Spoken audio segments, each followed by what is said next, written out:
Philadelphia's Academy of Natural Sciences received an urgent letter in March of 1863 that would challenge everything its members believed about human intellect.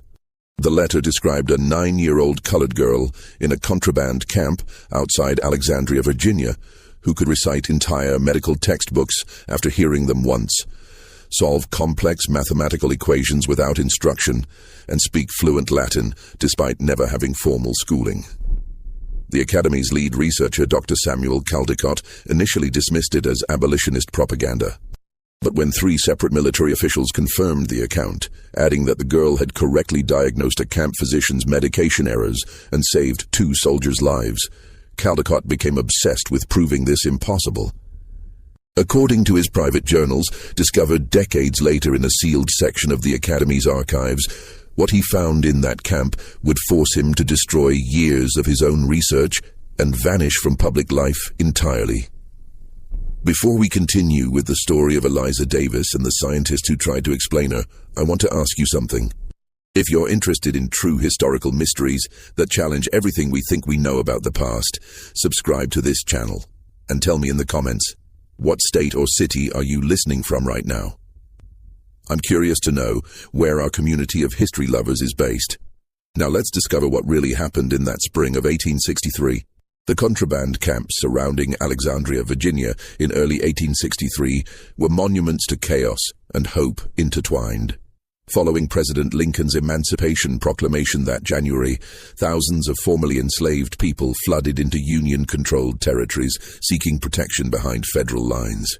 The camps sprawled across muddy fields and abandoned warehouses, shelter constructed from whatever materials could be salvaged, rotted canvas, splintered boards, rusted metal sheets. The air perpetually carried the smell of wood smoke, unwashed bodies, and the sweet sick scent of illness that hung over the medical tents like a fog. In one of these camps, designated simply as Camp Relief No. 7, a peculiar situation had developed that spring. The camp housed approximately 240 souls, most of them women and children whose men had either died, been sold away, or joined the colored troops regiments forming throughout Union territory. Among them was a girl named Eliza Davis, who had arrived 3 weeks earlier with a group of refugees from a tobacco plantation outside Richmond that had been burned during a Confederate retreat. Eliza was small for her 9 years, her frame thin in the way of children who had known hunger intimately. Her skin was dark as polished walnut, her hair kept in tight braids under a faded calico headscarf. She possessed the kind of face that might have been unremarkable in any other context. Large, watchful eyes, a small nose, lips that rarely smiled. But those eyes held something that made adults uncomfortable when they looked too long. They were eyes that absorbed everything, that seemed to be constantly calculating, measuring, recording. The first person to notice Eliza's peculiar abilities was Lieutenant James Carmichael, a young officer from Massachusetts assigned to camp administration. Carmichael had been tasked with conducting a census of the camp's inhabitants, recording names, approximate ages, origins, and any useful skills. It was tedious work, made more difficult by the fact that many of the refugees were illiterate and traumatized, their stories emerging in fragments and contradictions. When Carmichael called for Eliza Davis, the girl approached his makeshift desk with downcast eyes, as was expected. Her designated guardian, an older woman named Ruth, who had traveled with her from Richmond, stood protectively nearby. "Name?" Carmichael asked, his pen poised. "Eliza, sir." Her voice was barely above a whisper. "Family name?" "Davis, sir." That was master's name. "Age?" 9 years, sir. Born in spring of 54. Carmichael continued with his standard questions, but something made him pause. On his desk lay a book he'd been reading that morning. Gray's Anatomy, a medical text he studied in hopes of better understanding the illnesses ravaging the camp. The book was open to a detailed illustration of the human heart, its chambers and vessels labeled in Latin. Eliza's eyes had fixed on the page with unmistakable hunger. "Can you read, girl?" Carmichael asked, though he knew the answer. Teaching slaves to read was illegal throughout the South, punishable by whipping or worse. Eliza didn't respond immediately. Ruth shifted nervously behind her. "It's all right," Carmichael said more gently. "You're free now. There's no punishment for learning here." "No, sir. I can't read," Eliza whispered, "but I can see the pictures."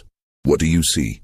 Eliza's finger moved toward the page, then pulled back, as if touching it might burn her. "That's the heart, sir. The aorta carries blood from the ventricular sinister, the left ventricle to the body. The vena cava brings it back. The right side pushes blood to the lungs through the arteria pulmonalis." Carmichael's pen clattered to the desk. "How do you know those terms?" Eliza finally looked up at him, and in her eyes he saw something like resignation, as if she knew her answer would only bring trouble. "Master's son was studying to be a doctor, sir, before the war. He used to read his books aloud to remember them better. I would clean his room while he studied." "And you memorized medical terminology from overhearing it?" "I remember everything I hear, sir. Every word." Carmichael spent the next hour testing this claim, pulling various refugees aside to speak in Eliza's presence, then asking her to repeat what they'd said. She reproduced conversations word for word, including dialect and pronunciation, even when they spoke in German or French. When he read passages from his medical text aloud, she could recite them back flawlessly, including complex anatomical descriptions she could not possibly understand. But it was what happened next that truly unsettled Carmichael. He asked Eliza to explain what the passages meant. She did, not in the halting way of someone repeating memorized words, but with genuine comprehension. She described the circulatory system, the function of organs, the process of respiration, using the medical terminology correctly and explaining concepts that should have required years of formal education to grasp. When Carmichael mentioned that one of the camp physicians had been puzzled by a patient's symptoms, Eliza asked 3 questions about the case, then suggested the man likely suffered from pleurisy complicated by malnutrition and recommended a specific treatment protocol. The diagnosis was correct. The recommended treatment worked. Within a week, Lieutenant Carmichael's report had reached his commanding officer, then traveled up the chain to the Department of War in Washington. In the fevered political atmosphere of 1863, with the war's outcome still uncertain and the question of what to do with millions of freed slaves becoming increasingly urgent, Eliza Davis represented something potentially explosive. Living proof that the racial theories justifying slavery were scientifically false. The South's entire social order rested on the belief that Negroes were intellectually inferior, incapable of higher reasoning, suited only for manual labor under white supervision. Northern scientists, even many abolitionists, largely accepted this view, though they argued it resulted from lack of education rather than innate deficiency. But a 9-year-old colored girl who could match or exceed the intellectual capacity of educated white men who possessed abilities that seemed to transcend normal human cognition entirely. This was something else. This was dangerous. Dr. Samuel Caldecott received the War Department's request to investigate on April 3, 1863. Caldecott was 47 years old, a respected member of Philadelphia's Academy of Natural Sciences, and one of America's leading practitioners of craniology, the study of skull measurements to determine intellectual capacity and racial characteristics. He had published extensively on the topic, his work frequently cited in defenses of slavery. His measurements proved that Negro skulls were smaller, particularly in the frontal regions associated with higher reasoning, and that their brain structures resembled those of apes more than white humans. The request came with unusual stipulations. Caldecott was to examine the girl in complete secrecy, share his findings only with specific military officials, and above all, prevent any public knowledge of the case. The War Department understood the implications. If abolitionists got hold of this story, it would become powerful propaganda. If Southern sympathizers learned of it, they would demand the girl's suppression by any means necessary. Caldecott departed for Alexandria on April 6th, bringing his instruments: calipers for skull measurement, scales for brain weight estimation, phrenological charts, intelligence assessment tools, and an extensive library of racial science texts. He also brought his assistant, a young medical student named William Driscoll, and a stenographer to record every detail of the examination. They arrived at Camp Relief No. 7 on a gray morning, when spring rain turned the camp's pathways into rivers of mud. The camp's medical officer, Dr. Marcus Lindley, met them with barely concealed skepticism. Lindley was a practical man who had seen too much suffering to have patience for scientific theory. "The girl is remarkable," Lindley told them as he led them to the tent where Eliza was kept under quiet observation. "I've tested her myself extensively. Her abilities are beyond anything in medical literature. Everything has a rational explanation, Doctor, Caldecott replied. I suspect we'll find this is a case of highly developed memory combined with mimicry. Some individuals of inferior races can be trained to perform complex tasks without truly understanding them, much like a parrot can speak without comprehension. Lindley's jaw tightened, but he said nothing. The tent serving as Eliza's quarters was small but clean, with a cot, a chair, and a small table. Eliza sat on the cot, her hands folded in her lap, wearing a simple gray dress that had been donated by a Ladies' Aid Society. Ruth, her guardian, sat in the corner, watching the white men with the wariness of someone who knew exactly how dangerous such attention could be. Caldecott's first impression, recorded meticulously in his journal, was of the girl's unremarkable appearance. Subject presents as typical Negro child of approximately 9 years, he wrote. Small stature, likely due to malnutrition common to her race and former condition. Physical examination reveals no obvious abnormalities. Subject is compliant and quiet, exhibiting the docility expected of her kind. Then Eliza looked up at him, and Caldecott's pen paused. Good morning, Doctor. Caldecott, Eliza said softly. Dr. Lindley mentioned you studied in Edinburgh under Robert Knox. I heard him read some of your papers. You believe Negro skull capacity averages approximately 5 cubic inches less than Caucasian skulls, primarily in the frontal region, which you associate with reasoning and moral sense. Caldecott stared at her. How could you possibly know where I studied? Dr. Lindley told Lieutenant Carmichael yesterday afternoon, sir, at 2:47 in the afternoon specifically. You were speaking about the Knox controversy and his involvement in the Burke and Hare murders. The lieutenant asked if that troubled you, given Knox's contributions to anatomy. You said science must be separated from scandal.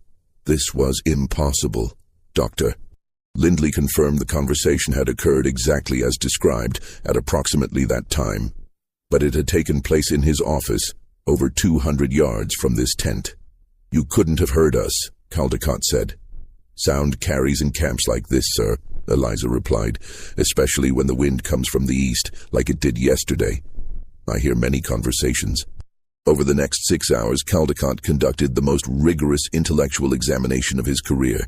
He started with simple memory tests, reading passages from various texts and asking Eliza to repeat them. She reproduced every word flawlessly, including material in Latin, Greek, French, and German, languages she claimed never to have studied formally. Then he moved to comprehension tests.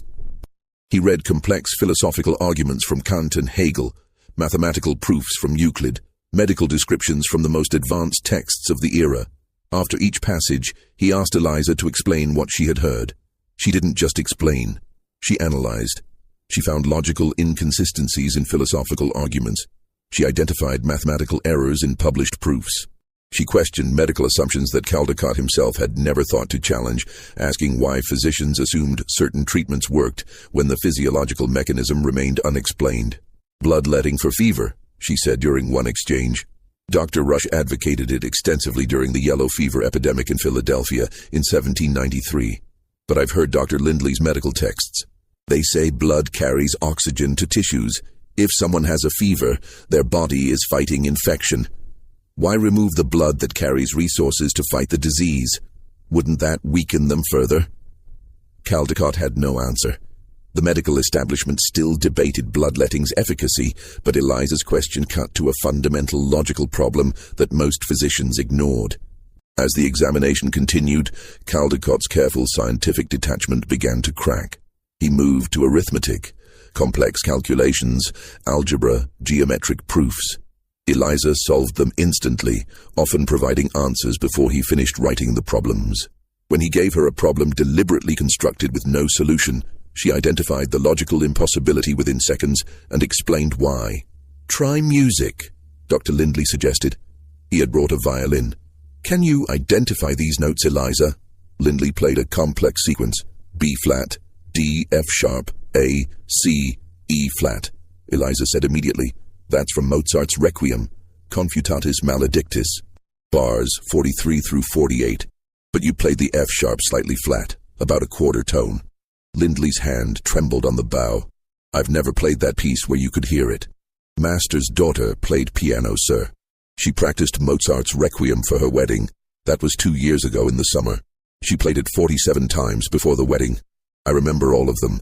2 years ago. Caldecott's voice was sharp. You can recall a musical sequence you heard once, 2 years ago. I remember everything, sir. Every sound, every word, every face. I can't forget even when I want to. The implications of this statement hung in the tent like smoke. To remember everything. Every moment. Every sensation. Every piece of information ever encountered. Without the merciful dulling of memory that protected human minds from being overwhelmed by the past. What would that be like? What kind of burden would that create? Caldecott spent the next 2 hours attempting to find the limits of Eliza's abilities. There appeared to be none. Her memory was perfect and permanent. Her comprehension was immediate. Her analytical capacity exceeded that of educated adults with decades of training. She could hold multiple complex ideas in her mind simultaneously and draw connections between disparate fields of knowledge that took specialists years to develop. By late afternoon, Caldecott's assistant William Driscoll was openly disturbed. Sir, this is beyond anything in the literature. This isn't just intelligence. This is something else entirely. Caldecott's response was to begin the physical examination. If the girl's abilities couldn't be explained by intellectual inferiority, perhaps they could be explained by physical abnormality. He measured Eliza's skull with calipers, recording dimensions from every angle. He examined her head for unusual bumps or depressions according to phrenological principles. He tested her reflexes, her vision, her hearing. Everything was normal. Her skull measurements fell within typical ranges for her age and sex. There were no physical abnormalities to explain her capabilities. Perhaps, Driscoll suggested quietly, the theories are wrong. Caldecott whirled on him. The theories are based on hundreds of measurements, thousands of observations, decades of scientific research. They cannot simply be wrong. But if this girl is an anomaly, an outlier. Every distribution has outliers, Driscoll. They don't invalidate the fundamental principles. Yet even as he said it, Caldecott knew he was lying to himself. He had spent his career building a scientific framework to prove Negro intellectual inferiority. That framework rested on the assumption that such inferiority was innate, biological, immutable. But here was a Negro child who had received no formal education, who had grown up in slavery's most brutal conditions, yet possessed cognitive abilities that exceeded anything Caldecott had ever encountered in any human being of any race. If she was possible, what else was possible? How many other enslaved people possessed hidden capabilities, suppressed by a system designed to prevent their development? How many potential scholars, scientists, artists, leaders had been crushed under slavery's weight? And if the theories about Negro intellectual inferiority were wrong, what did that say about the scientific legitimacy of slavery itself? These thoughts terrified Caldecott more than any ghost story ever could, because they threatened to demolish the intellectual edifice of his entire career. As evening fell, Dr. Lindley provided Caldecott and Driscoll with quarters in the camp's medical section. Caldecott couldn't sleep. He sat at a small desk, reviewing his notes by candlelight, trying to find some explanation that would preserve his theoretical framework. Around midnight, he heard something unusual. A voice, young and female, speaking Latin with perfect pronunciation. He followed the sound to the medical tent. Inside, Eliza stood beside a cot where a soldier lay in the delirium of severe infection. Doctor. Lindley was there as well, along with 2 exhausted orderlies. The soldier had been injured 3 days earlier, his leg wound, festering despite treatment. He was expected to die by morning. The drainage is purulent and foul-smelling. Eliza was saying in English now, her voice clinically detached. That indicates anaerobic infection. The texts describe it. Clostridium perfringens, though they don't know the name yet. It produces gas in the tissue. You can feel crepitus here. She gestured to the soldier's leg. The tissue is dying. Gangrene. We know it's gangrene, Lindley said wearily. We're preparing to amputate in the morning. You'll be too late. The infection is spreading to his bloodstream. You can see the red lines. She pointed to barely visible streaks extending up the soldier's thigh. That's lymphangitis. The infection is moving toward his torso. By morning it will be systemic. Amputation won't save him. Then he's going to die, Lindley said flatly. Maybe not. Eliza moved to a cabinet of medical supplies. I heard you reading about carbolic acid 2 weeks ago from Joseph Lister's paper. He proposes it as an antiseptic. You have some here, don't you? Lindley stared at her. Lister's work is controversial. Most surgeons reject it. And yes, I have a small quantity, but I've never used it. Use it now. Clean the wound with diluted carbolic solution. Remove all the dead tissue. You have to debride aggressively, even if it means cutting deep.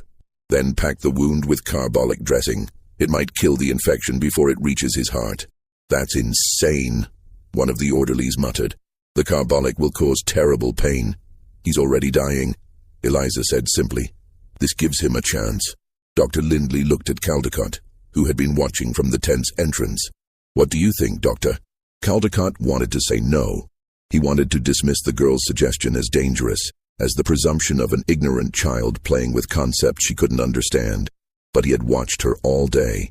He had tested her relentlessly, and he knew, with a certainty that made him physically ill, that she understood the medical situation better than anyone else in that tent. Try it, he heard himself say. The next 2 hours were brutal. They cleaned the soldier's wound with carbolic solution while he screamed against the leather strap between his teeth. They cut away dead tissue going deeper than conventional wisdom suggested, following Eliza's instructions. They packed the wound with carbolic-soaked bandages and waited. By dawn, the soldier's fever had broken. The red lines had stopped advancing. He was weak, delirious with pain, but alive. Over the next week, his wound would begin to heal. He would lose some muscle tissue in his leg, but keep the limb. He would survive. Eliza had saved his life with knowledge that the medical establishment wouldn't widely accept for another decade. That morning, Caldecott wrote a preliminary report to the War Department. His hand shook as he formed the words.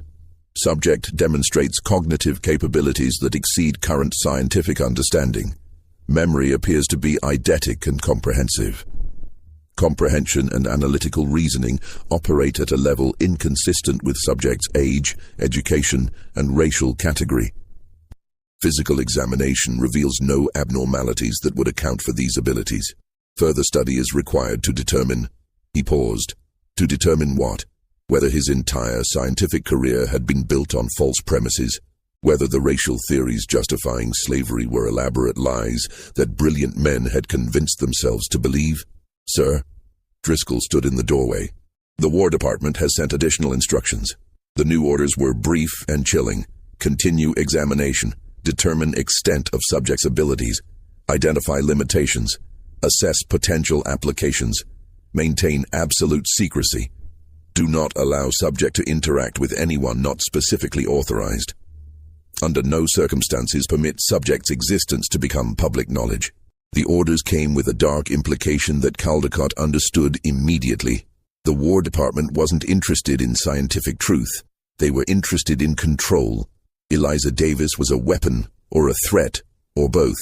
But she was not to be allowed to simply exist as a free human being with extraordinary gifts. Over the following weeks, Caldecott's examination of Eliza intensified. He brought in additional researchers, all sworn to secrecy. They tested her in mathematics, astronomy, linguistics, biology, chemistry, history, philosophy, music, and art. In every domain, she demonstrated capabilities far beyond her supposed limitations. She could calculate astronomical positions without instruments. She could speak languages she'd only heard spoken once. She could identify chemical compounds by smell. She could memorize entire books after a single reading and recite them years later without error. She could solve problems in minutes that had taken mathematicians years to crack. But the tests took a toll. Eliza grew thinner, quieter. The light in her eyes dimmed. She never complained, never protested. But Ruth, her guardian, reported that Eliza barely slept anymore. When she did sleep, she had nightmares. She remembers everything, sir, Ruth told Dr. Lindley during one of these conversations, which Caldecott overheard. Every lashing she saw, every child sold away from their mother, every scream, every tear, every horror. She can't forget none of it. It's all there in her head forever, fresh as the day it happened. How does a child live with that? The question haunted Caldecott. He had been studying Eliza as a scientific specimen, a puzzle to be solved. But she was a child who had experienced slavery's full brutality and who possessed the terrible curse of remembering it all perfectly, unable to let trauma fade into merciful forgetfulness. In early May, something changed. Caldecott arrived at the camp to find unusual activity, soldiers moving in formation, officers in hushed conferences. Dr. Lindley met him with a grim expression. "Confederate raid last night," Lindley explained. 20 miles south of here. They hit another contraband camp, burned it completely, killed or captured everyone there. "Why would they raid a contraband camp?" Driscoll asked. "Because word is spreading," Lindley said quietly. "About Eliza. We've kept it quiet, but information leaks. There are rumors of a Negro girl with impossible abilities. Southern sympathizers want her eliminated before abolitionists turn her into propaganda. Confederate intelligence wants her captured to prove the rumors are abolitionist lies. Everyone wants to control her or destroy her." That night, Caldecott made a decision that would define the rest of his life. He went to Eliza's tent and spoke to her directly, without witnesses, without his scientific instruments, without the careful detachment he'd maintained. The tent was dimly lit by a single candle, casting long shadows against the canvas walls. Eliza sat on her cot, a worn book in her lap, one of the primers from the camp school. Ruth dozed in the corner, exhausted from another day of caring for sick children in the medical tent. When Caldecott entered, Eliza looked up, but didn't seem surprised. It was as if she had been expecting him. "Eliza," he said, his voice lower than usual, "I need to ask you something honestly. Do you understand what you are? What your abilities mean?" She looked at him with those two old eyes that had seen things no child should remember and couldn't forget. "I understand that I'm dangerous, sir. That's why everyone's afraid. You're not dangerous. You're extraordinary. They're the same thing, sir, for someone like me." She closed the book carefully, her small fingers tracing its spine. "When you're a Negro and you're extraordinary, you become a problem. Either you prove something people don't want to believe, or you become something they want to own and control. I learned that on the plantation. Master's son had a hunting dog once, a pointer that was smarter than any dog he'd ever seen. Could track anything, understand complex commands, almost seemed to think like a person. One day, a visiting planter offered a fortune for that dog. Master's son refused. The next week, the dog disappeared. They found it 3 days later, shot dead in the woods. Master's son cried for a week, but his father told him it was a mercy. Something that valuable and that smart, he said. It would have been stolen eventually or caused trouble. Better to end it quick than let it suffer what would come. Caldecott felt ice in his stomach. "You think someone will kill you? I think someone will try to use me until I break, or they'll kill me to keep others from using me. Either way, I don't get to just be Eliza." She paused, then added quietly, "Dr. Lindley told me about the raids, about camps being burned. He didn't say it was because of me, but I know. I hear things. People whisper about the Negro girl who knows too much. Some think I'm blessed by God. Others think I'm unnatural. The Confederates think I'm abolitionist propaganda. The Union thinks I'm a political complication. Nobody thinks I'm just a child who wants to live. What do you want, Eliza? If you could have anything, what would it be?" For the first time since he'd met her, Eliza's carefully controlled expression cracked. Tears filled her eyes but didn't fall, as if even crying was something she had learned to suppress. "I want to forget, sir. Just for one day. I want to forget everything I've seen and heard and felt. I want to be a regular child who doesn't remember her mother's face when Master sold her, who doesn't remember exactly what she said. Be good, baby girl, be good, and maybe we see each other in heaven, or the sound of the chains, or the way she tried not to cry because crying made Master angry and he'd beat her. I don't want to remember the night Master's overseer came to the quarters and took Jenny, who was only 14, and I heard everything through the walls, and I remember her crying and his laughing, and I can never ever forget it, even though I want to, even though I pray every night to forget just that one thing." Her voice had risen slightly, and Ruth stirred in the corner. Eliza immediately quieted, glancing at her guardian with concern. When she continued, her voice was barely a whisper. "I remember every person I ever saw whipped, every child sold, every woman who disappeared into Master's house at night and came out different. I remember the exact words of the auctioneer when they sold my baby brother. Good breeding stock, strong back, prime field hand potential. He was 6 years old. I remember the man who bought him saying, "He'll last maybe 15 years if I work him right, then I'll breed him and get my investment back." I remember my brother's face. He didn't cry. He was too scared to cry. And I remember everything, Dr. Caldecott. Every single moment of horror, and I can't forget any of it. That's what my gift really is. Perfect memory of every nightmare I've ever lived. Caldecott felt something break inside him. All his life he had pursued scientific truth with clinical detachment. He had measured skulls and recorded data and built theories about racial hierarchies, all while maintaining the comfortable distance of academic inquiry. But sitting across from this child, hearing her describe the unbearable weight of memory, he understood something that no amount of scientific study had taught him. The human cost of the system he had spent years trying to justify. "I can't give you forgetting," he said finally. "Nobody can." "I know, sir. Nobody can. But I can do something else. I can make sure you're not treated as a specimen anymore. That you're allowed to be a child as much as possible. That your abilities are yours, not something for others to exploit." "Can you really do that, sir?" There was something heartbreaking in the way she asked. Not hope exactly, but a desperate wish to believe that someone with power might actually help her rather than use her. Caldecott wasn't sure he could, but watching this brilliant, damaged child who carried the weight of perfect memory, he knew he had to try. "Yes, I'll find a way. What about your research, sir? Your theories? What about them? If you help me hide, you can't publish what you found. You'll have to lie in your report. Your colleagues will think you failed. Your reputation..." "My reputation is built on measuring skulls to prove that people like you are inferior," Caldecott interrupted, surprising himself with the bitterness in his voice. "Meeting you has taught me that my entire career is built on a foundation of lies we told ourselves to justify slavery. Maybe I deserve to lose that reputation." Eliza studied him with those ancient eyes. "You could publish the truth about me and become famous. You'd prove that Negroes can be just as intelligent as white people, maybe more. You'd help the abolition cause, and destroy you in the process. The moment I publish, you become the most famous Negro in America. Every scientist will want to study you. Every politician will want to use you as evidence for their position. Southern sympathizers will want you dead. Abolitionists will want you as a symbol. You'll never have privacy or peace or the chance to be anything except a specimen and a symbol. Is that what you want?" She was quiet for a long moment, her gaze dropping to her hands. "No, sir. I just want to learn things without being tested. I want to help people without being displayed. I want to be Eliza without everyone needing me to represent all Negro people everywhere. But what about all the others still in slavery who might have abilities like mine? Or different abilities? What about proving that we're not inferior?" It was a question that would haunt Caldecott for the rest of his life. "The war will prove that," he said, though he wasn't certain he believed it. "When Negroes fight as soldiers, work as free laborers, build their own communities, lead their own lives, the truth will emerge through 1,000 smaller examples. Maybe not as dramatically as you could prove it, but more sustainably. You don't have to carry that burden alone. You shouldn't have to."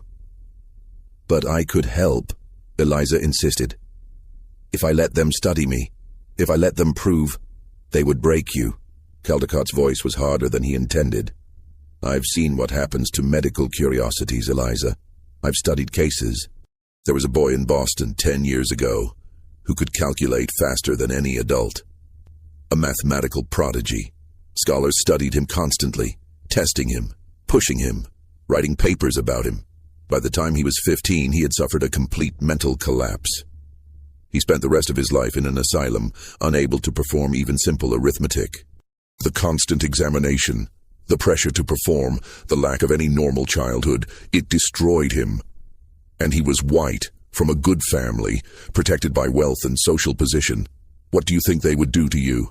A Negro girl with no legal protection, no family with influence, no resources. No, they would use you until you broke. And then they would either discard you or claim that your breakdown proved their theories about racial inferiority after all." Eliza's hands were shaking slightly. "So, either I hide what I am, or I let them destroy me. I'm giving you a third option. I'm going to lie in my report. I'm going to say you're interesting but unremarkable. That your abilities are overstated. That further study is unnecessary. And I'm going to arrange for you and Ruth to go north, to a Quaker school where you can learn in peace, where you'll be protected, where you can be a child who happens to be brilliant rather than a scientific specimen. It's not perfect, but it's better than the alternatives. And if they come looking for me anyway, then we'll hide you again, change your name, move you somewhere else, keep you safe. He leaned forward. Eliza, I can't give you forgetting. I can't undo what you've experienced or erase your memories, but I can try to make sure that from this moment forward, you have a chance at a life worth remembering for the right reasons. For the first time since he'd met her, Eliza smiled. It was a small, tentative thing, barely visible in the candlelight, but it was real. Thank you, Dr. Caldecott. Don't thank me yet. We still have to make this work. Over the next 3 days, Caldecott threw himself into the deception with the same intensity he had once devoted to his research. He wrote his report to the War Department with meticulous care, phrasing every sentence to suggest disappointment rather than discovery. Subject demonstrates highly developed rote memorization, he wrote, consistent with some documented cases of savant syndrome. However, deeper examination reveals significant limitations in true comprehension and abstract reasoning. Subject can reproduce heard material with impressive fidelity, but shows little evidence of genuine understanding or original thought. Apparent problem-solving abilities appear to result from pattern recognition and mimicry rather than actual reasoning capacity. It was all lies, and Caldecott knew it. But he wrote with scientific authority and clinical detail, providing just enough technical language to discourage further inquiry while avoiding claims that could be easily disproven if someone decided to test Eliza again. He concluded, while subject presents as an interesting case study in memory function, continued extensive examination is not warranted. Subject shows no evidence of capabilities that would challenge current understanding of racial intellectual capacity. Recommend subject be released from special observation and permitted to enter normal educational programs being established for freedmen children. She may benefit from basic education, but does not represent a case requiring further scientific study. Dr. Lindley, when he read the draft, looked at Caldecott with something between respect and concern. This is completely false. Yes, you're sacrificing your greatest scientific discovery to protect her. I'm sacrificing a lie I told myself for years to give a child a chance at life. The War Department may question your findings. They sent you here specifically because of the reports about her abilities. Then I'll tell them the reports were exaggerated, that Lieutenant Carmichael was overly enthusiastic, that witnesses were unreliable, that the girl is bright but not extraordinary. Caldecott met Lindley's eyes. Will you support my conclusion? Lindley was quiet for a moment. Finally, he nodded. I've seen enough suffering in this war. If we can prevent one child from being torn apart by people who want to use her, that's something worth doing. Yes, I'll support your conclusion. Even though it's false, sometimes mercy is more important than truth. Lindley paused. But Caldecott, you realize what this means for you. If you publish this report, you can never write about what you really found. You can never claim credit for discovering the most remarkable mind you've ever encountered. Your career in racial science is effectively over because you'll know that everything you built it on was wrong. I know. Are you prepared for that? Caldecott thought about the question. His entire professional identity had been constructed around racial science, the measurements, the theories, the publications.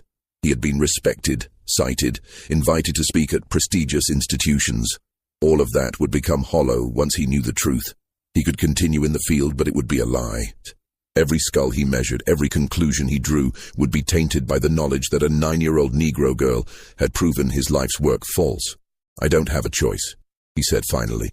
I can't unknow what I've learned. I can't pretend Eliza doesn't exist.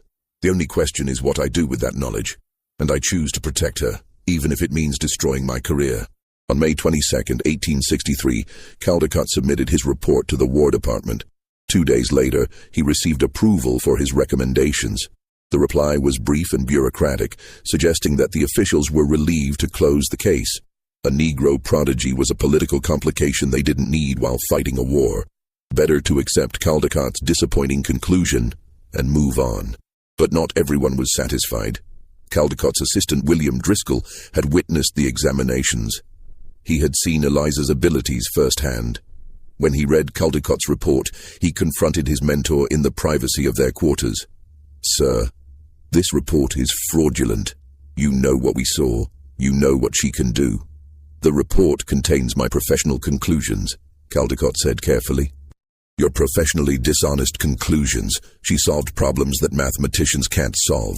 She diagnosed medical conditions that experienced physicians missed. She demonstrated perfect memory of information heard once years ago. And you're claiming she's unremarkable?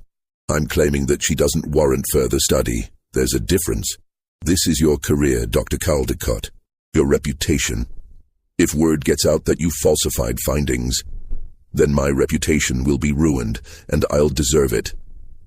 Caldecott looked at his assistant steadily. William, I'm asking you to trust me on this.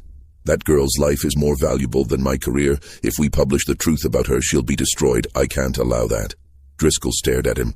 You're serious? Completely. What if I disagree? What if I think the scientific truth is more important than one child's comfort? Then I'll have to ask you to make a choice about the kind of man you want to be. Caldecott's voice was quiet but firm. You can insist on truth and watch a child be torn apart by the system we claim serves knowledge. Or you can accept that sometimes protecting the vulnerable is more important than satisfying curiosity. Choose carefully, William. This is one of those moments that defines a life. Driscoll was silent for a long time. Finally, he nodded slowly. I'll support your report, but I want to know what happens to her now. She goes north, to safety, to a life, and we never speak of this again. Not unless you want her blood on your hands. Caldecott arranged Eliza's transportation with the same meticulous care he had once devoted to his experiments. He contacted a Quaker community in Pennsylvania, known for its commitment to freedmen's education and abolitionist principles. He provided funding from his personal savings, enough to ensure Eliza's education and Ruth's support for years. He wrote letters of introduction to colleagues he trusted, abolitionists whose commitment to human dignity exceeded their curiosity about unusual cases. And he gave Eliza one final gift, a new identity. She would travel north as Sarah Mitchell, orphaned daughter of free Negroes from Maryland. The paperwork was forged but expertly done, purchased through channels that Caldecott preferred not to examine too closely. In the chaos of wartime displacement, one more freed child with ambiguous origins would raise no questions. The last time Caldecott saw Eliza was on the morning of May 24, 1863, as she and Ruth boarded a wagon that would take them to a railway station, then north to Pennsylvania. Eliza wore a new frock, plain gray wool, appropriate for a freedman's child, and carried a small carpetbag containing her few possessions. Ruth sat beside her, protective and anxious. The wagon driver was a free Negro man who worked for the Quakers, trusted and discreet. Eliza looked like any other freed child heading toward an uncertain but hopeful future. But when she looked at Caldecott, he saw that same ancient awareness in her eyes. Dr. Caldecott, she said before climbing into the wagon, thank you for lying in your report. He started. How did you? I read it, sir. When you left it on the desk while you spoke with Dr. Lindley 3 days ago, I remember every word. You wrote that I was unremarkable, that I couldn't truly understand what I memorized, that my abilities were overstated. You know that's false. Yes. Why did you lie? Caldecott struggled to find words adequate to the moment. Because I realized that scientific truth isn't always the same as human good. Because you deserve a life, not a laboratory. Because everything I believed was wrong, and I didn't want you to be destroyed by my mistakes, or by a system that would see you as a tool rather than a child. Eliza nodded slowly, processing this. Will you destroy your research? The racial theories? I don't know if I can. Other scientists believe them. My destroying my own work won't change the system. But you could tell the truth. You could publish what you found, show everyone that the theories are wrong, that Negro people are just as capable as whites, maybe more. You could change things. If I did that, Eliza, everyone would want to find you and study you. You'd become the most famous Negro in America overnight. Every scientist, every politician, every journalist, every curious person would want to examine you, test you, prove or disprove what you represent. You'd never have privacy or peace. Your entire life would become about being the Negro prodigy. about representing your race, about satisfying other people's need to understand you. Is that what you want?" She was quiet for a long moment, her gaze dropping to the muddy ground. Finally, she shook her head. "No, sir. I just want to be Eliza. Or Sarah, I guess.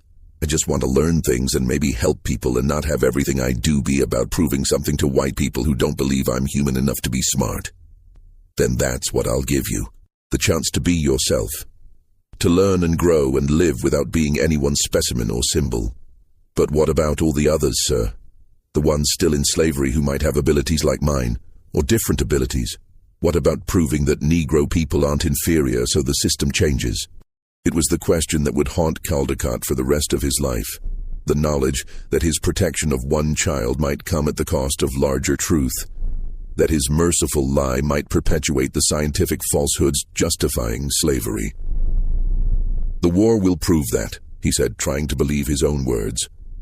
"When Negroes fight as soldiers, work as free laborers, build their own communities, lead their own lives, when thousands and thousands of freed people demonstrate their capabilities, the truth will emerge through lived reality, not through examining one exceptional child.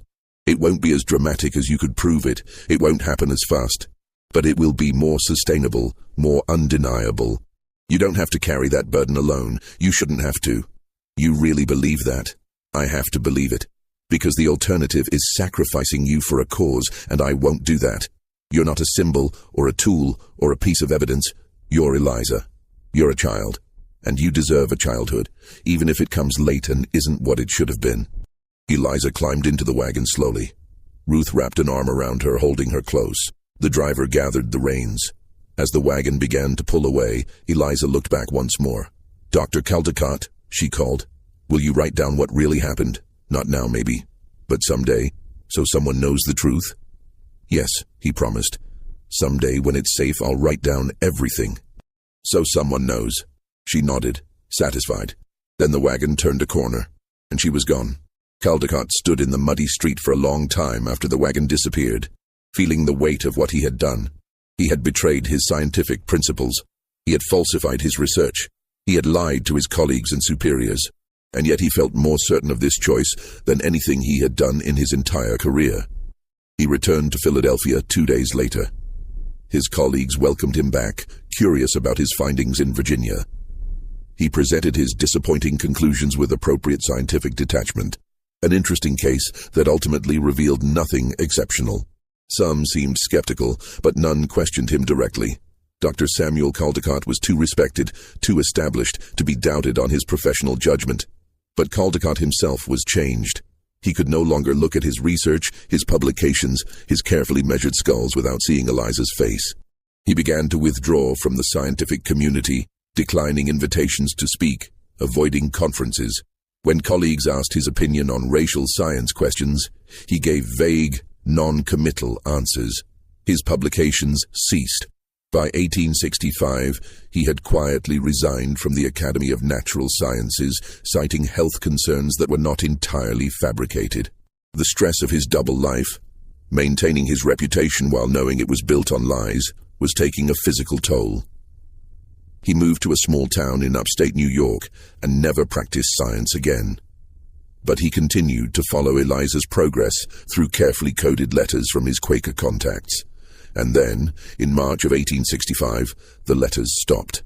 The first indication that something was wrong came on March 22nd, when Caldecott received a brief, unsigned note delivered by a traveling minister. The message was cryptic. "The bird has flown from the nest. Searching." Caldecott's blood ran cold.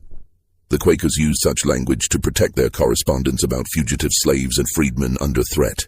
"The bird has flown" meant Eliza was missing. He departed for Pennsylvania the next morning, traveling by rail through a landscape still scarred by war. The Confederacy was collapsing. Lee would surrender to Grant in just 3 weeks, but chaos reigned throughout the border states. Deserters, refugees, disbanded military units, and criminal opportunists moved freely through regions where civil authority had broken down. The Quaker school sat on the outskirts of a small town called Redstone, about 40 miles west of Philadelphia. It was a modest two-story building that had once been a farmhouse, now converted to house and educate approximately 30 freed children. When Caldecott arrived, he found the community in a state of subdued panic. Hannah Pembroke, the school's director, was a stern woman in her 50s with iron-grey hair and eyes that had witnessed too much suffering to be easily shocked. But when she spoke to Caldecott in the privacy of her office, her hands trembled slightly. Sarah, we knew her as Sarah Mitchell, disappeared on the evening of March 17th, she said. Ruth reported her missing when she didn't return for evening prayers. Sarah had been in the library reading as usual. Ruth said she left her there at approximately 6 o'clock. When she returned at 7, Sarah was gone. The library door stood open. Her book lay on the floor, pages bent. There were signs of some disturbance, a chair overturned, papers scattered, but no blood, no obvious violence. Did anyone see anything? Caldecott asked, his voice tight. Several children reported seeing a carriage in the road near the school that afternoon, black lacquer, pulled by 2 horses. The driver wore a long coat and kept his face covered. One child said she saw 2 men in dark clothing walking near our property line around 5 o'clock. But we often have visitors, and the children didn't think much of it at the time. Have you contacted local authorities?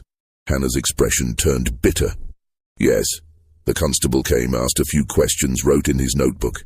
Then he told us that freed Negro children run away all the time, that she probably went looking for family or got lured away by promises of work. He said there was nothing to investigate. When I insisted there had been signs of struggle, he asked if anything valuable was stolen. When I said no, he told me that was proof she left voluntarily. He hasn't been back since. What about Ruth? What does she say? Ruth is convinced Sarah was taken. She says Sarah would never leave without telling her. They were inseparable. More than that, Ruth says Sarah had been worried for the past week, said she felt like she was being watched, that she'd seen the same man in town on 3 separate occasions, always standing at a distance, always staring at the school. Did Sarah describe this man? Tall, thin, wearing spectacles, dark hair. Ruth says Sarah mentioned he looked like a schoolteacher or clerk, someone educated.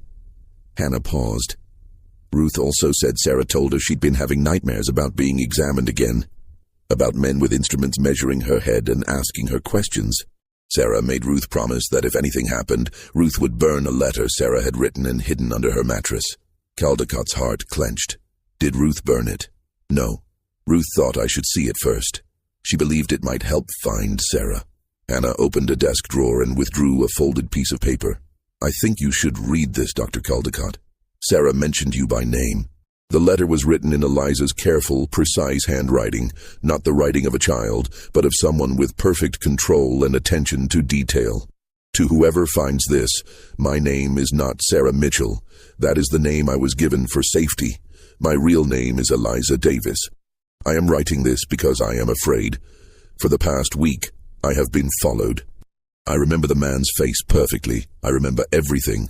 And I have seen him watching our school on March 10th at 2:47 p.m., March 12th at 9:23 a.m., and March 15th at 4:16 p.m. Each time he stands approximately 200 yards away near the elm tree by the road and watches with a spyglass. He writes in a notebook after watching, I believe someone has found out about my abilities and is planning to take me. If I disappear, please tell Dr. Samuel Caldecott of Philadelphia. He will know who I am and what I can do. He tried to protect me by lying in his report and giving me a new name. But I think someone discovered the truth anyway. I don't know if they want to study me or silence me or use me for some purpose I can't imagine. I only know that I am afraid in a way I haven't been since I was in slavery. Dr. Caldecott told me I didn't have to carry the burden of proving Negro intelligence, that I could just be Eliza. But maybe that was never really possible. Maybe extraordinary abilities always make you a target. Maybe I was naive to think I could hide. If something happens to me, I want someone to know. I existed. I could remember everything I ever heard or saw. I could solve problems that adults couldn't solve. I understood things I was never taught. I was not what the scientists said Negro people are. I was proof that the theories are wrong, and whether I live or die, that truth exists. Someone should know it. I am writing this on March 16, 1865, at 11:34 p.m. If you are reading this, It means I was right to be afraid. Eliza Davis, called Sarah Mitchell, age 11 years and 1 month. Caldecott read the letter 3 times, each reading more painful than the last. Eliza's voice came through so clearly, analytical even in her fear, documenting the threat with the same precision she brought to everything, trying to leave evidence because her perfect memory had taught her the importance of records. She had been afraid, and she had been right to be afraid, and Caldecott had failed to protect her. When was this written? He asked, though the letter stated it clearly. The night before she disappeared. Ruth found it the next evening when Sarah didn't come back. So she knew. She knew she was in danger, and she stayed anyway. Where could she go? Hannah said gently. She was 11 years old, a freed Negro girl with no legal documents beyond forged papers, no family, no resources. She couldn't run. She could only wait and hope she was wrong. Caldecott stood abruptly, the letter crumpling slightly in his grip. I need to speak with Ruth, and I need to see where Eliza was taken from. Ruth was a broken woman. Caldecott found her in the small room she had shared with Eliza, sitting on the narrow bed, holding one of Eliza's few possessions, a blue ribbon the girl had worn in her hair. When Caldecott entered, Ruth looked up with red-rimmed eyes. You're him, she said simply, the doctor from the camp, the one who helped her. Yes, she's gone. My baby's gone. I couldn't protect her. Ruth's voice broke. I promised myself when we left that plantation, when we got free, I'd never let nothing happen to her again. But I failed. She's gone and I don't know where, and I can't remember everything like she could. I can't remember the exact face of that man who was watching. I can't help find her because I'm not special like she was. Caldecott sat beside her. Tell me everything you remember, no matter how small. Over the next hour, Ruth described the days leading up to Eliza's disappearance. The man Eliza had noticed watching, tall, thin, spectacles, dark coat. The way Eliza had grown quieter, more withdrawn.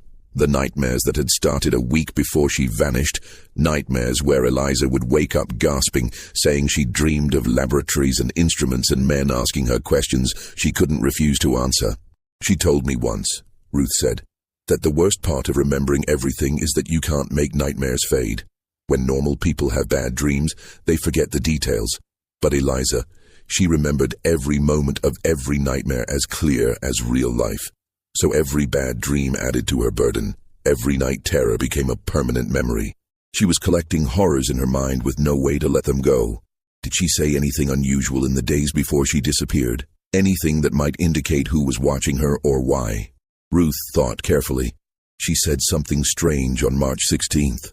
We were walking to town for supplies, and she stopped sudden-like, staring at a man across the street. I asked what was wrong. She said, that man's coat. I remember that fabric. I heard Dr. Driscoll describing it in Virginia, in the camp.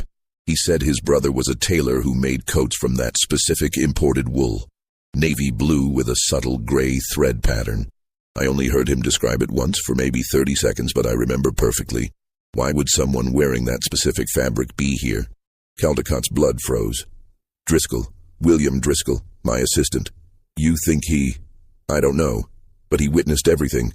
He knew the truth about Eliza's abilities, and he initially argued that we should publish our findings, that scientific truth was more important than her safety.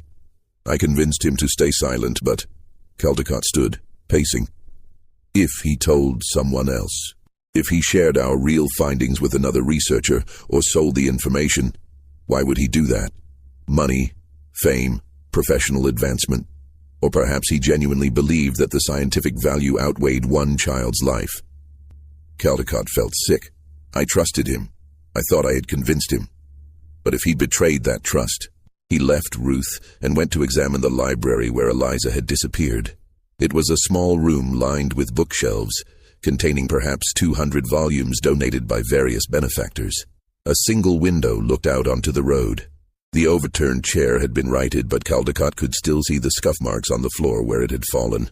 Papers were scattered near the reading table, pages from a mathematics text covered in Eliza's neat annotations. Hannah stood in the doorway. The constable said this proved nothing, that she might have knocked over the chair herself while leaving. But Caldecott saw what the constable had missed or chosen to ignore. The scuff marks showed the chair had been knocked backwards suddenly, with force. The papers weren't just dropped, they were scattered in a spray pattern suggesting rapid movement or struggle. And on the windowsill, barely visible, were marks that looked like someone had forced the window open from outside. They came through the window, Caldecott said, probably while she was absorbed in reading.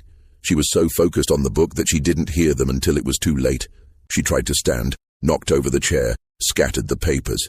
But they overpowered her quickly. She was small, only 11 years old. They probably gagged her to prevent screaming.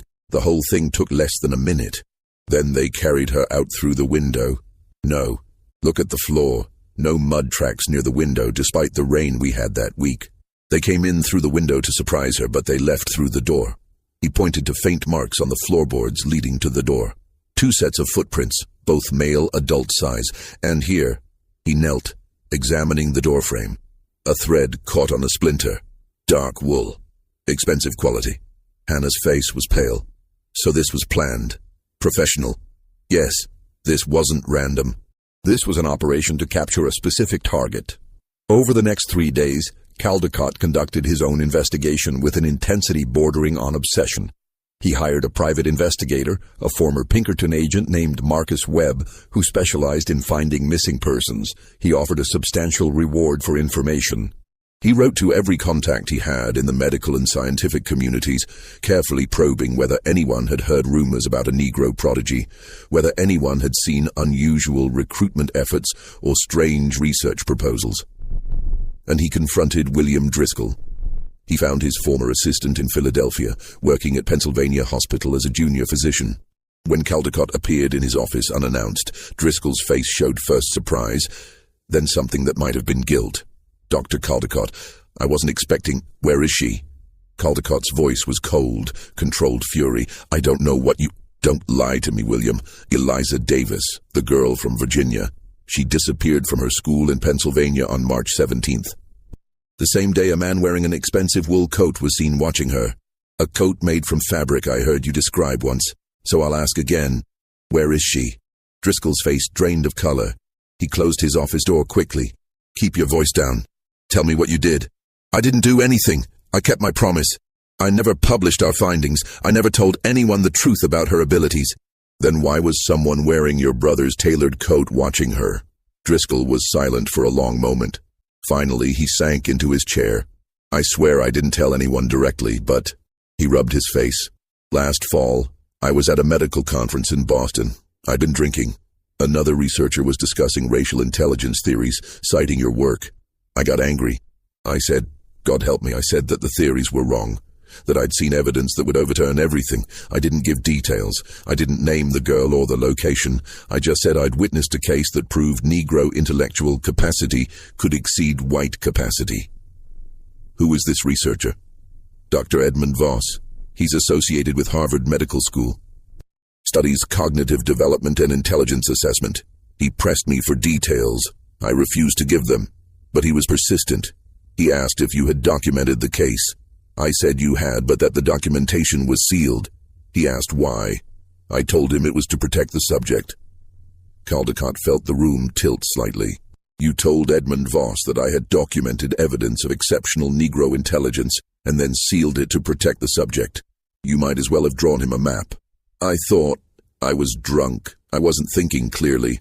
I thought if I just mentioned it existed without giving details, it would be harmless.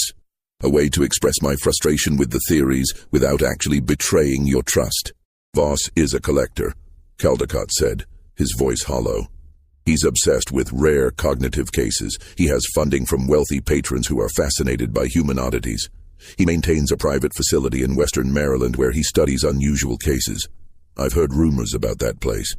Rumors that his subjects don't always leave. Driscoll's face was ashen. You think Voss took her? I think you gave him enough information to start looking, and a man with Voss's resources could find her if he tried hard enough. You told him the case was documented by me. He could have investigated my recent travels, found that I'd been in Virginia in 1863. From there, he could have tracked refugees from that contraband camp, followed the trail to Pennsylvania, found a school with a freedman's girl who was exceptionally bright. Caldecott stood. You killed her, William. Even if your hand didn't force her through that window, you killed her by talking when you'd promised not to. I didn't mean... No one ever means to. But she's gone anyway. Caldecott moved to the door. If she dies, William, I want you to remember every day for the rest of your life that it was your drunken pride that killed her. Your need to seem important and knowledgeable. You couldn't stand to keep the secret, so you hinted at it. And now a child is paying the price for your weakness. He left Driscoll weeping in his office. But the confrontation, satisfying as it was, brought Caldecott no closer to finding Eliza. He traveled to Boston to Harvard, trying to track down Edmund Voss. But Voss was elusive. His colleague said he was traveling. His facility in Maryland was remote, unmarked, accessible only by private road. When Caldecott attempted to visit, he was turned away by guards who claimed the property was private and no Dr. Voss was present. Marcus Webb, the investigator, had no better luck. The trail goes cold after Pennsylvania, he reported. Several witnesses saw a black carriage leaving Redstone on the night of March 17th, heading southeast. But after that, nothing. It's like the earth swallowed them. If they reached Voss's facility, if that's where they went, the girl could be anywhere by now. These places, these private research facilities, they're not accountable to anyone. They can do what they want, and no one asks questions. In late April, just days after Lee's surrender ended the war, Caldecott received a visit from an unexpected source. A man appeared at his door in upstate New York, middle-aged, military-bearing, identifying himself only as Colonel Hayes from the War Department. Dr. Caldecott, I need to speak with you about your 1863 report on the Negro subject in Virginia. Caldecott's heart sank. That case was closed. It was. But questions have arisen. Another researcher has claimed that your report was falsified, that the subject demonstrated abilities far beyond what you documented. This researcher has petitioned the War Department for permission to locate and re-examine the subject. Who? Dr. Edmund Voss, affiliated with Harvard. He claims to have information suggesting the subject possesses extraordinary cognitive abilities that you deliberately concealed. He argues that such abilities represent a valuable national resource that should be studied for potential applications. Voss already has her, Caldecott said bitterly. He doesn't need permission. He took her in March. Hayes's expression didn't change. We have no evidence of that. Then investigate. She disappeared from a Quaker school in Pennsylvania. There are witnesses. There's evidence of abduction. Local authorities investigated and found insufficient evidence of foul play, because they don't care about a missing Negro child. Nevertheless, Hayes continued calmly, without evidence of a crime, we cannot simply raid a legitimate research facility. However, the War Department is interested in determining the truth about your 1863 report. Was it accurate, or did you falsify your findings? Caldecott found himself at a terrible crossroads.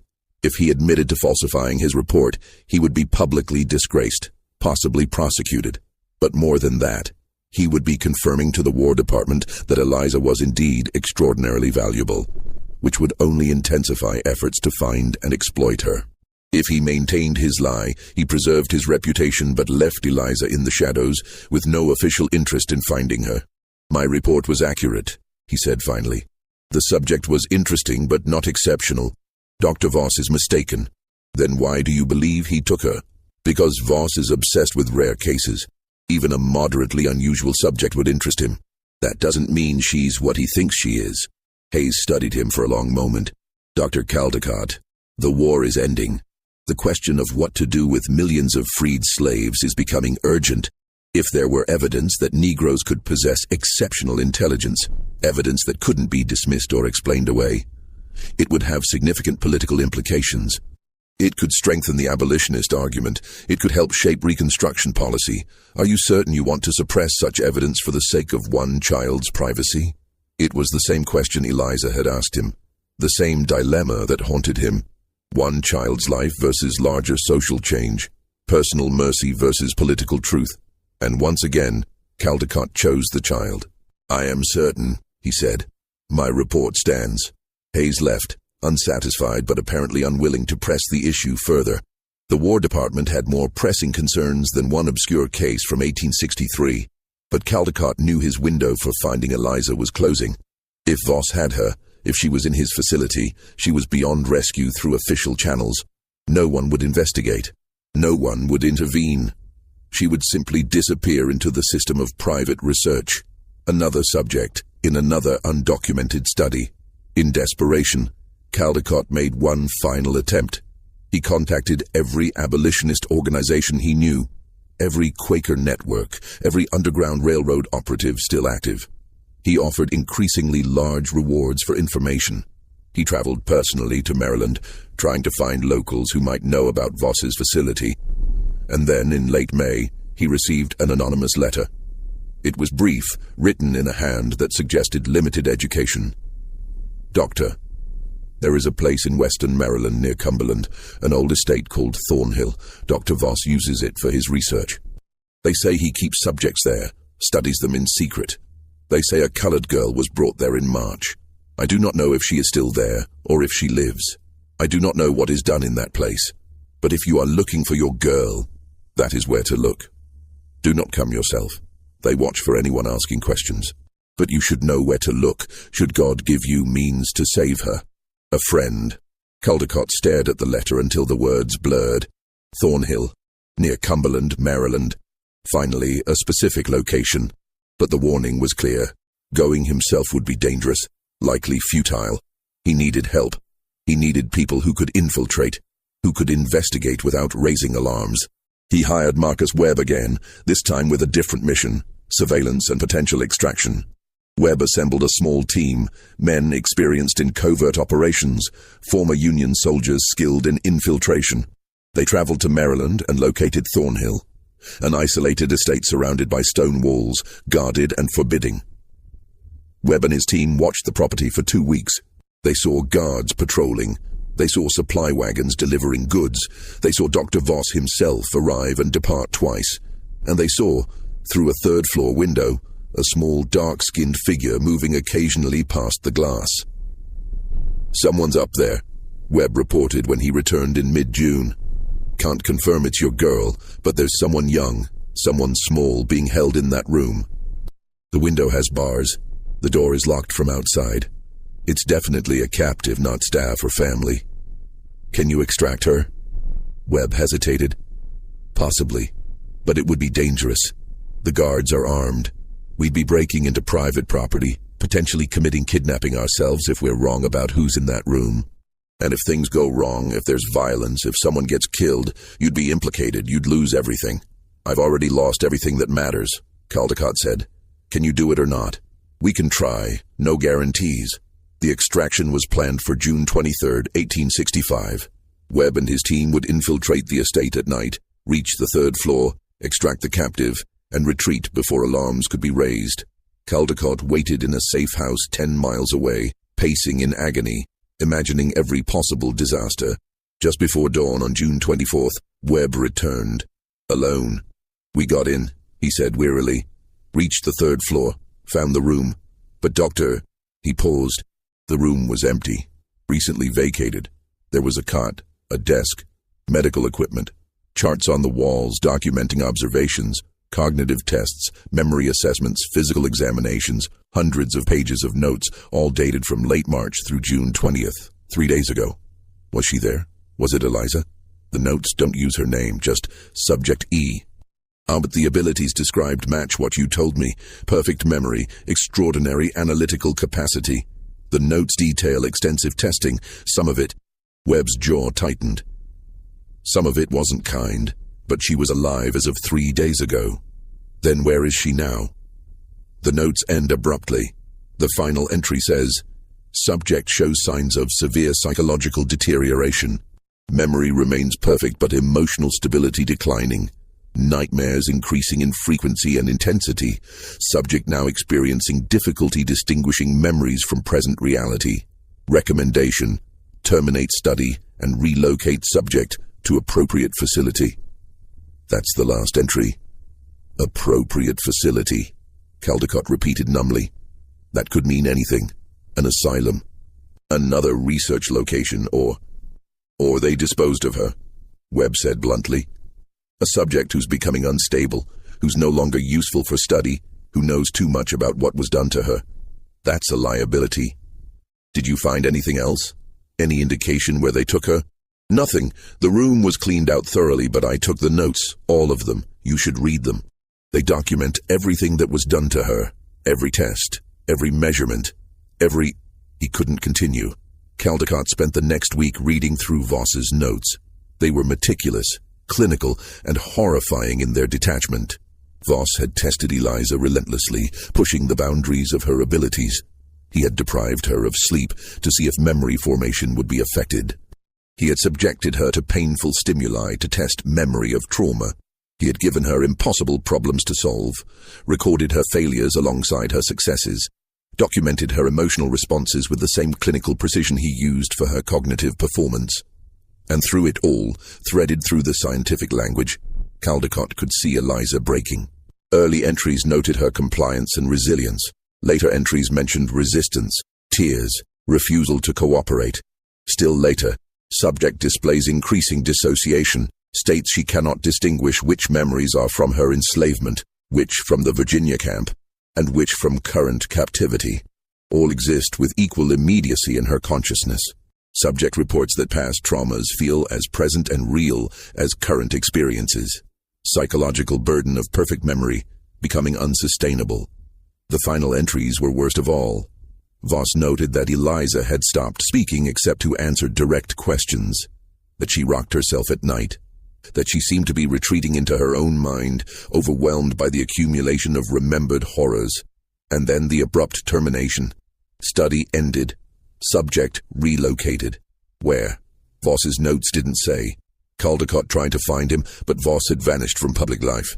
His position at Harvard was quietly terminated. His facility at Thornhill was sold to new owners who claimed no knowledge of its previous use. The man simply disappeared, taking his records and his secrets with him. In July, Caldecott received one more piece of information. A letter, this time from a Union officer stationed in Maryland during the war's final months. The officer was dying of tuberculosis and wanted to clear his conscience before meeting his judgment. I was part of a special unit, the officer wrote. We handled sensitive cases for the War Department. In late March 1865, we received orders to locate and transport a Negro girl who posed a national security risk. We were not told specifics, just that she needed to be secured and transferred to a facility in Maryland for evaluation. We located her at a school in Pennsylvania on March 17th. We extracted her quietly. We were professionals. It was clean and quick. No real violence, though she struggled briefly. We delivered her to the facility as ordered. I believed at the time that she would be studied and released, that this was a matter of wartime security. But afterward I learned the truth. The facility was not government-run. It was a private research institution. The girl was not a security threat. She was a scientific curiosity that someone in the War Department had agreed to provide to a researcher for study.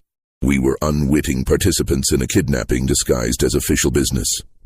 The letter continued. I have since learned that the girl was held at that facility for 3 months. I do not know what was done to her there, but I know that in late June she was transferred again. One of my former unit members was hired for additional transport. He told me, years later when he was drunk, that they moved a colored girl from Maryland to a federal asylum in Washington. He said she was in bad condition, malnourished, nonverbal, unresponsive. He said the paperwork classified her as a freed slave suffering from severe mental disorder, no family, no legal identity. He said they delivered her to the asylum, and that was the end of it. When I asked what asylum, he said St. Elizabeth's. When I asked if he knew what happened to her after that, he said asylums like that don't keep good records on charity patients. They overflow with damaged souls from the war. One more lost Negro girl without family would simply disappear into the system. The letter ended. I am writing to you, Dr. Caldecott, because your name appeared in some of the documentation I saw in 1865. You examined her originally. You tried to protect her with a false report. Your lie was discovered by someone who saw value in her abilities. I believe she was taken because of what you found. And I believe she was destroyed because you could not protect her. I cannot undo my part in this. I can only tell you the truth before I die, so that someone knows. If she is still alive in that asylum, she has been there nearly 8 years, lost in a system that does not care about her. If she is dead, she died alone and forgotten. Either way, I helped put her there. God forgive me. The letter was signed by Thomas Hendricks, captain, late of the 7th Maryland Infantry, dated September 3, 1873. Caldecott traveled to Washington immediately. St. Elizabeth's Hospital for the Insane was a sprawling federal facility housing hundreds of patients, many of them war casualties, soldiers broken by battle, refugees traumatized by displacement, former slaves unable to adjust to freedom's harsh realities. The records were chaotic, incomplete, often non-existent for charity patients. He spent weeks searching through admission records, patient registries, death certificates. He bribed orderlies for access to restricted areas. He walked through wards full of vacant-eyed patients, looking for a young Negro woman who might be Eliza, now 19 years old if she had survived. He never found her. There were dozens of young Negro women in the asylum, many admitted around the right time with vague diagnoses: melancholia, mania, derangement, hysteria. None of the records listed the kind of specific abilities that would identify Eliza. None of the patients he was allowed to see demonstrated any recognition when he spoke to them. Either Eliza was not there, or she was so far gone that she could no longer respond, or she was in some restricted section he couldn't access, or she had died and been buried in the asylum's unmarked cemetery where hundreds of unclaimed patients lay in anonymous graves. In October 1873, Caldecott gave up his search. He returned to upstate New York a broken man. He had failed Eliza in every possible way, failed to protect her from discovery, failed to prevent her abduction, failed to rescue her from captivity, failed even to determine whether she lived or died. He destroyed all his research on racial science, not just the notes on Eliza, but everything, his measurements, his theories, his publications. He burned them in his fireplace and watched years of work turn to ash. If his career had been built on lies, let it all burn. But he kept 3 items, placing them in a sealed box with instructions that it be donated to the Academy of Natural Sciences 50 years after his death, not to be opened until 1939. In the box, a small blue ribbon Eliza had worn in her hair during their first meeting in Virginia, a page from a medical textbook with notes in her childish handwriting, and a letter. The letter was addressed to whoever finds this, and signed by Samuel Caldecott. In it, he described his examination of Eliza Davis in full detail, holding nothing back.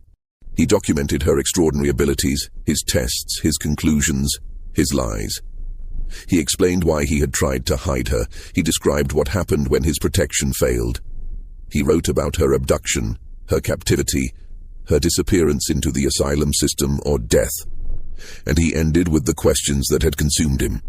I devoted my career to proving the intellectual inferiority of the Negro race.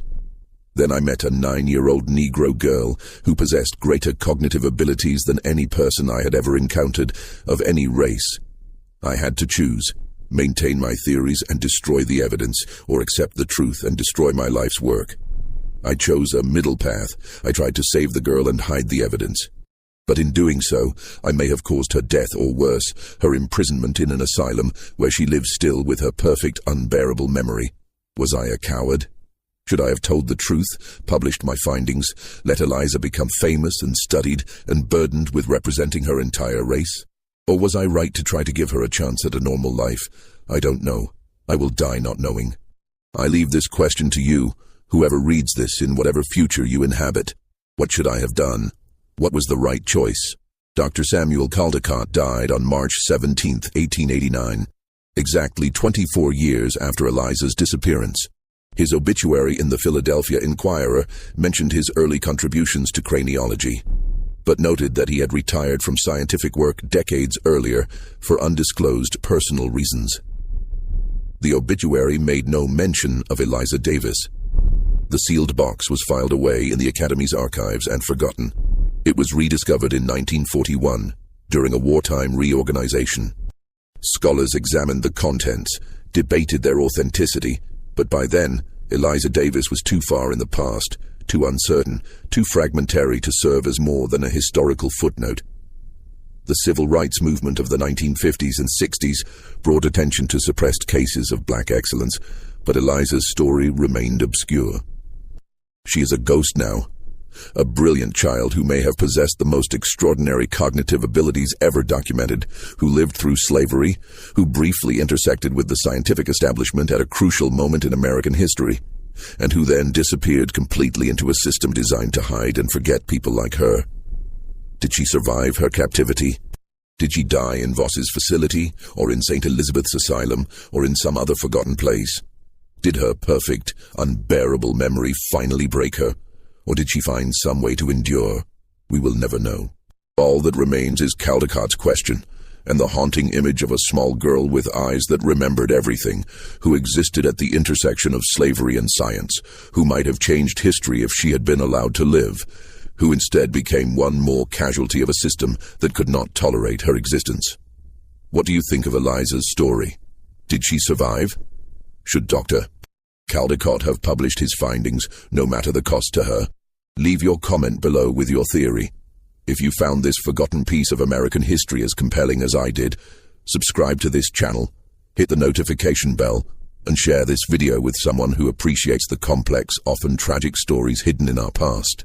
Thank you for listening, and remember, history is full of voices that were silenced, stories that were buried, truths that were too dangerous to tell. Sometimes our job is simply to remember they existed, and to honor their memory by refusing to let them be forgotten completely. Until next time.